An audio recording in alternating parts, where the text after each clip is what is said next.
My name is Paige Noel. I'm 30 years old, and I work as a risk assessment consultant for a manufacturing company. The kind of job where you're flown in when something is already dangerous and everyone smiles through their teeth while you list the ways it could all collapse. 2 years ago, I bought my first house in Lower Merion Township. 3-bedroom colonial, quiet street, big maple tree out front. I put 20% down, financed the rest, and I've made every mortgage payment like clockwork ever since. No missed months, no oops, no cosigner, no help. I thought that meant it was mine. But to my parents, it was never mine. It was just the biggest piggy bank in the family, one they'd been waiting to crack open. My dad is 57, my mom is 54, and my younger brother Drake is 26. They've always had a favorite kid, and it sure as hell wasn't me. They paid Drake's full ride at a state school. I took out loans I'm still chipping away at. They bought him a nearly new sedan when he turned 21. I saved for 2 years working warehouse shifts to afford a used truck that rattled if you went over 50. And every time I questioned it, the answer came wrapped in the same sugary poison. You're older, Paige. You understand. Number 1, I understood what they meant. You can handle disappointment. He can't, so you'll carry it. I had this flashback while everything was unraveling, like my brain was holding up evidence for trial. I was 8 years old, obsessed with this remote control car I'd seen in a store window. I did odd jobs around the neighborhood for weeks. I saved every quarter and dollar bill in my piggy bank like it was sacred. Drake was 4. He decided he wanted the same car. One day I came home from school and found my piggy bank empty. My mom was in the kitchen, stirring spaghetti sauce like nothing in the world had changed. "Where's my money?" I asked. She didn't even look guilty. She looked righteous. "Drake really wanted that car," she said. "And you're old enough to understand sharing." "But it's mine," I whispered. Because at 8 years old, you still think fairness matters. She finally turned to me. "Paige, family comes first. Don't be selfish." Drake got the car. I got a lecture about being mature. That was 8 months ago. Drake got engaged to Luna, 25. Nice enough. She does nails and lashes part-time at a salon. Drake does social media management for a local fitness chain. Nothing wrong with either job, except they decided they needed a massive destination wedding in Costa Rica, like they were royalty, and everyone else was just their wallet. My parents were paying for it, which meant my parents were panicking about it, which meant I became the silent backup plan again. Meanwhile, I had my own life, a real one, not just the family script. I had a boyfriend, Ryan. Steady, calm, the kind of man who listens without trying to fix you like you're broken furniture. We'd been together long enough that he knew my family's favorite pastime was asking me to be the bigger person while they took the bigger piece. Ryan also had an ex-girlfriend, Sloane, who still hovered at the edges of his life like smoke you couldn't quite clear from a room.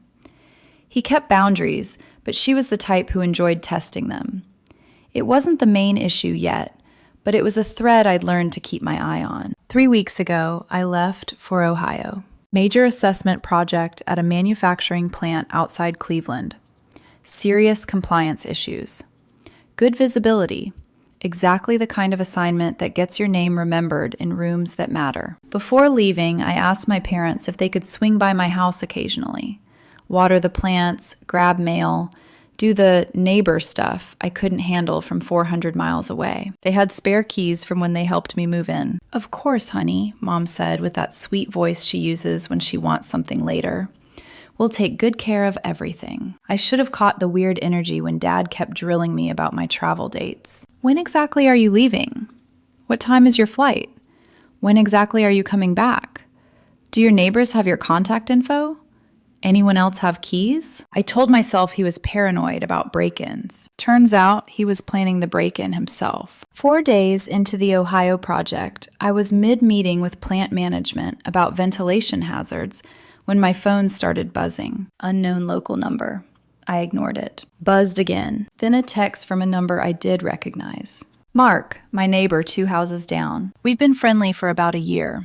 He worked from home, quiet guy, always waved, always brought my packages in when it rained. He lived alone with a very judgmental dog named Atlas. His text was short. Call me when you can. Something weird is happening at your place. My stomach went tight. I excused myself from the meeting and called him back from the parking lot. Hey, Mark, I said, trying to sound normal. What's going on? Okay, he said carefully. Don't panic, but there's a sold pending rider on a for sale sign in your yard, and there are people moving furniture into your house right now. I stopped walking like someone had slapped me. Say that again? There's a moving truck in your driveway, he repeated. 2 guys carrying boxes inside. I saw your parents here earlier with a couple I don't recognize, walking them through like they own the place. My hands went cold so fast I felt dizzy. I thought maybe you sold it and didn't mention it, Mark continued. But then I thought, that seems really unlike you, so I'm calling. What do the people look like? I asked, voice thin. Couple in their 30s, maybe. Woman's blonde, guy's tall, dark hair. They look excited. They have a kid with them, maybe 5 or 6. Movers are unloading a couch right now. Can you see my parents? Your dad left about 20 minutes ago. Your mom is still there talking to the blonde woman on your front porch like they're best friends. I opened my doorbell camera app. It took a second to load because the hotel Wi-Fi was garbage. For those 10 seconds, my brain kept trying to explain this away. Maybe it's a prank. Maybe it's the wrong house. Maybe I'm about to wake up. Then the video popped on, and there she was. My mother standing on my front porch, gesturing at my house like a realtor. A woman I'd never seen before, nodding and smiling like she'd already picked which room would be her baby's. In the background, 2 movers carried my patio furniture past my kitchen window. I pulled up my smart lock logs. 4 entries in the past week, all from my parents' code. The last entry was 2 hours ago. My throat tasted like metal. Mark, I said, forcing my voice to stay steady, I need you to do something for me. Anything, he said immediately. Take photos if you can do it safely. Plates on the moving truck. Plates on any cars in the driveway. Timestamp everything. Don't approach anyone. You okay? No, I said, and the honesty surprised even me. But I'm going to handle this. If you need me to not, no, I cut in. Please don't. I'm not losing a good neighbor because my parents decided to audition for felony charges. He let out a sharp breath. Okay, eyes and photos. That's it. Got it, he said. Calling you back in 10 with pictures. I hung up and stared at my phone for about 30 seconds, trying to process what was happening. My parents were actively helping strangers move into my house while I was 400 miles away. Without my knowledge, without my permission. I called my parents. Dad picked up on the 3rd ring. Hey, sport, he started, cheerful, like we were talking about the weather. Cut it, I snapped. What's happening at my house? Silence. Then I heard him say something muffled to someone else. Mom's voice in the background. Too close, too ready. We were going to talk to you about this when you got back. Talk to me now, I said. Why are there strangers moving into my house? Another pause. Dad's voice turned careful, like he was stepping around broken glass. We made a difficult decision while you were away, he said. Drake's wedding is next month, and we've hit some major vendor deadlines. The final venue payment, the travel packages for guests, the upgraded reception package.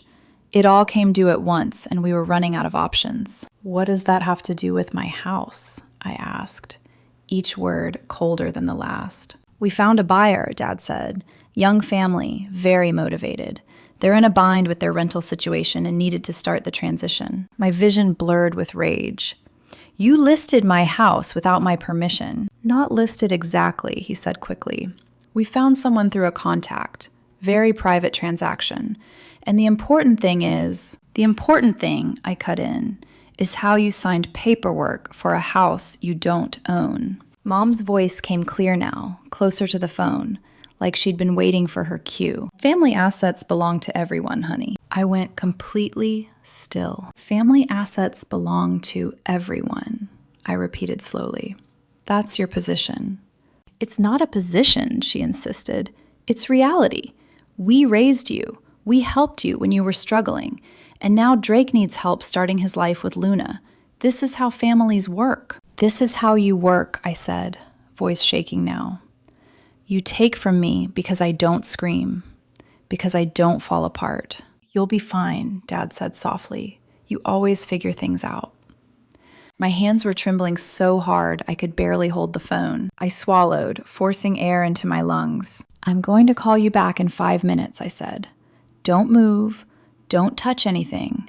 Don't say a word to anyone. Paige, Dad warned, suddenly not cheerful at all. There's no need to be dramatic. I hung up. And as my screen went dark, I realized something terrifyingly clear. They weren't asking anymore. They were already doing it. I didn't give myself time to panic. Panic was what they expected. Shock. Tears. Me folding the way I always had. Instead, I called Mark back. Status? I asked. I've got everything, he said. Plates, timestamps, photos of your mom with the blonde woman, shots of the movers. Your mom saw me taking pictures and waved like we were best friends. I let out a sharp laugh that didn't sound like it belonged to me. Of course she did. I didn't engage, he added. Just waved back. Good. Send everything to my email. I'm going to need it. Already did. Paige, what's your play here? I leaned against the rental car in the hotel parking lot, staring at nothing. I'm calling the police, I said. Then I'm calling a lawyer. Then I'm figuring out how my parents committed real estate fraud fast enough that movers are already inside my house. There was a pause. Be careful, Mark said. Always am, I replied. And for once, I meant it. I called 911 and explained the situation as calmly as I could. Unauthorized people were inside my home. I was the sole owner. I was out of state. I could provide documentation immediately. The dispatcher didn't question me, didn't dismiss it as a family misunderstanding.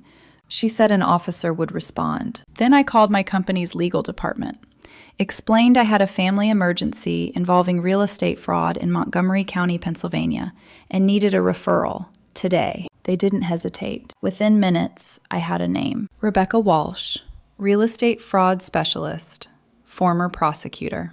I called her office. Her paralegal picked up. I need to speak to Rebecca Walsh immediately, I said. This is an active real estate fraud situation involving my primary residence. She's in a meeting. I'm the recorded owner of a property in Montgomery County, I interrupted.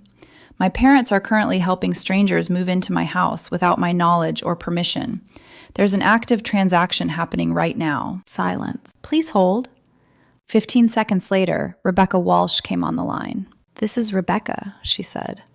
Tell me everything. I did. The timeline, the doorbell footage, the movers, the call with my parents, their justification. She didn't interrupt once. When I finished, she asked 3 questions. Are you the sole owner on the deed? Yes, purchased 2 years ago. Only my name. Did you give your parents power of attorney at any point? No, nothing like that. And when are you back in Pennsylvania? I can be on a flight in 3 hours. Do it, she said. In the meantime, I'm filing an emergency motion to halt any closing or transfer. I'll need your deed, mortgage statement, ID, and any communication with your parents. Can you send that now? I'm already pulling the files. Good, she said. This is straightforward fraud. Family complicates the emotions. It does not complicate the law. Her voice hardened slightly. In Pennsylvania, forgery involving a deed can be charged as a third-degree felony. Add identity theft and filing false documents, and you're looking at stacked charges. I closed my eyes. Are you prepared to pursue this criminally? She asked. Yes, I said. No hesitation. None. All right, send everything. I'm contacting the title company next. Get home as fast as you can. I sent the documents, booked the flight, then I called my parents back. Dad answered immediately this time. We need to have a reasonable conversation, he said. You're overreacting. No, I said. I'm going to talk. You're going to listen. I took a breath. I just got off the phone with a real estate fraud attorney. I've contacted the police. I have photographic evidence of unauthorized persons entering my property. I am filing an emergency motion to stop whatever closing you've arranged. This is ridiculous, he snapped. We're your parents. We're not criminals. You sold property that isn't yours, I said evenly. You forged documents to do it. That's textbook fraud. Mom's voice cut in, sharp now, brittle. We didn't forge anything. We were helping you see the bigger picture, Drake's wedding is important, and you're acting selfish. Family assets belong to everyone, I repeated.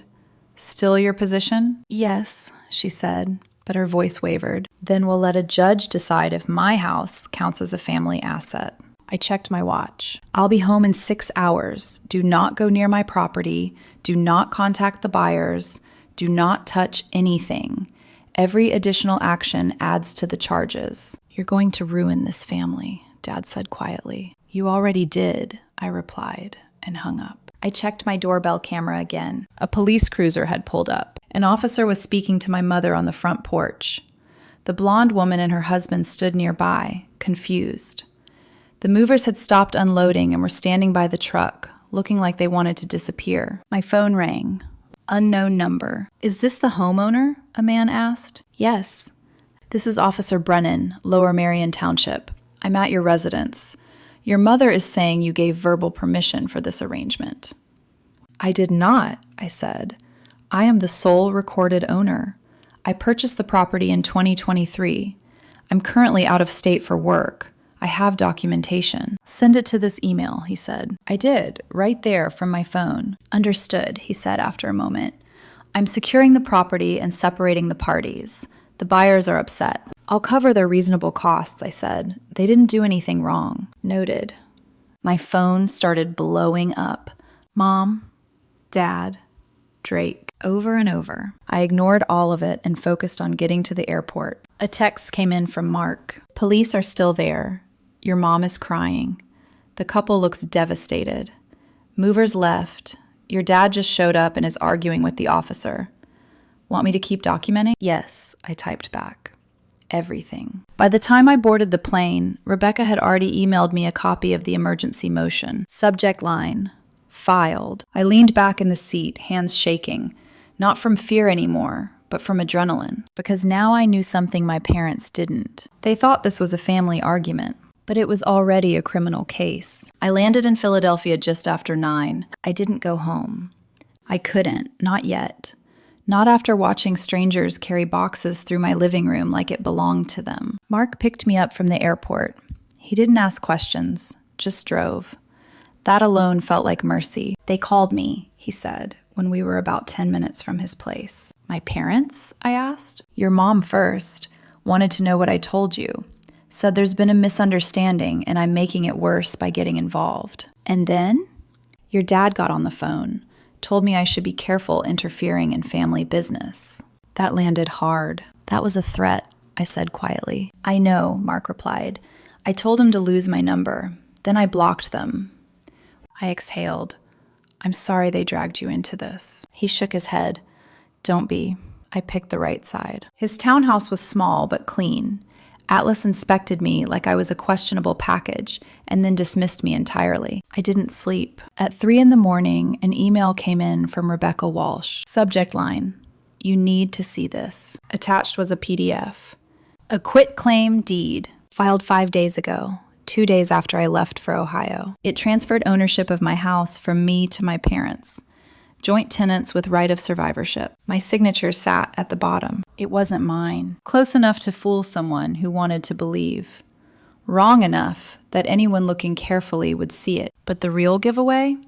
The notary stamp. It claimed I'd signed in Pennsylvania on a day I could prove. Through flight records, hotel receipts, and time-stamped photos, I was physically in Ohio. They hadn't just crossed a line. They'd bulldozed it. Rebecca's explanation was clinical and devastating. Once the fraudulent deed was recorded, my parents appeared as owners in public records. That allowed them to list the house, sign a sales agreement, and schedule a closing, without me ever being there. They stole it on paper first. Then they sold it. I went downstairs at dawn. Mark was already up, coffee in hand. You look like hell, he said gently. I know how they did it, I replied, and it's worse than I thought. I told him everything.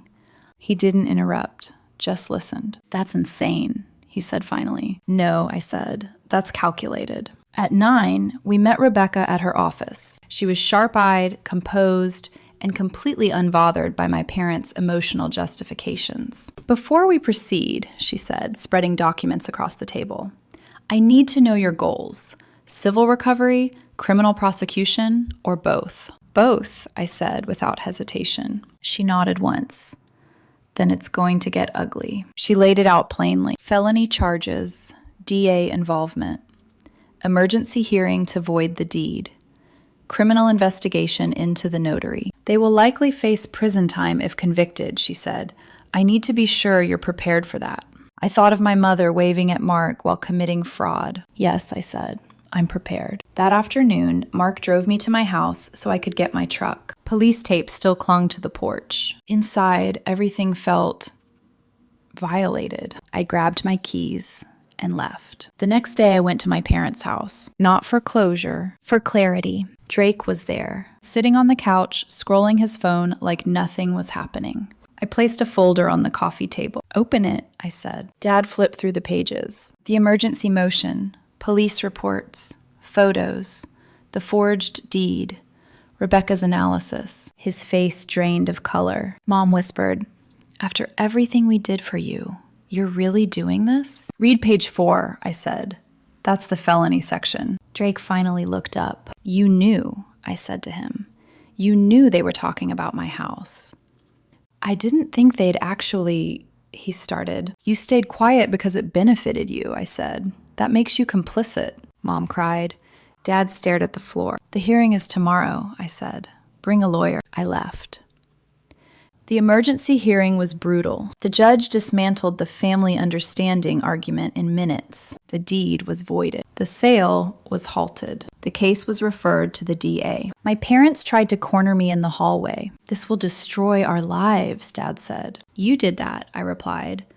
I just stopped letting you destroy mine, too. The criminal case moved faster than I expected. Once the judge referred it to the district attorney, it stopped being my decision entirely. That illusion of me being the one doing this to them was something my parents clung to because it made them feel less guilty. But the DA didn't care about family dynamics. They cared about forged documents, falsified notarization, and an illegal property transfer that had already displaced an innocent family. The charges came down within weeks. Forgery of a deed, identity theft, theft by deception, filing false instruments, felonies. Multiple. Drake's wedding quietly collapsed before the arraignment even happened. At first, it was postponed. Then the venue refunded what it could. Then Luna left.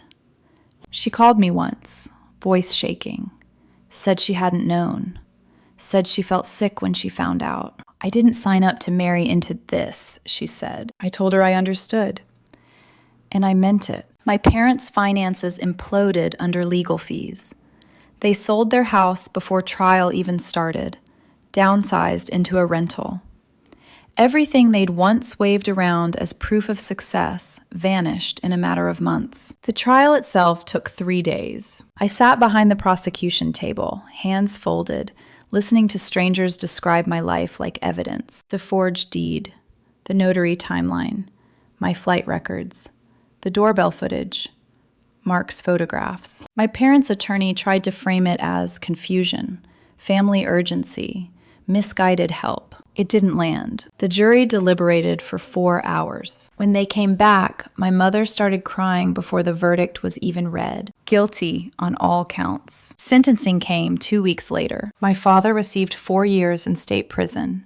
My mother received 3. Both eligible for parole after minimum terms. Both convicted felons. When the judge read the sentences, Drake stood up in the gallery. "Are you happy now?" he shouted. "You ruined everything." The judge slammed the gavel. "Sit down or you'll be held in contempt." Drake sat, but he never stopped staring at me. In the hallway afterward, he cornered me. "You destroyed our parents' lives," he said. "My wedding, my future." "No," I replied calmly. "They committed felonies, and you stayed quiet because it benefited you." "We're family," he snapped. "Family forgives." "Family doesn't steal houses," I said. "And forgiveness isn't silence." He walked away. Rebecca filed the civil suit next. 4 months later, summary judgment was granted. $73,000 in damages. They couldn't pay from prison. When they got out, they'd be on payment plans for decades. I didn't feel triumph. I felt finality. Somewhere in the middle of all that, Mark and I stopped pretending this was just proximity and gratitude. It was quiet, natural, no drama, no urgency. He understood boundaries. He respected them. 6 months after sentencing, I visited my mother in prison, not to reconcile, to close the door properly.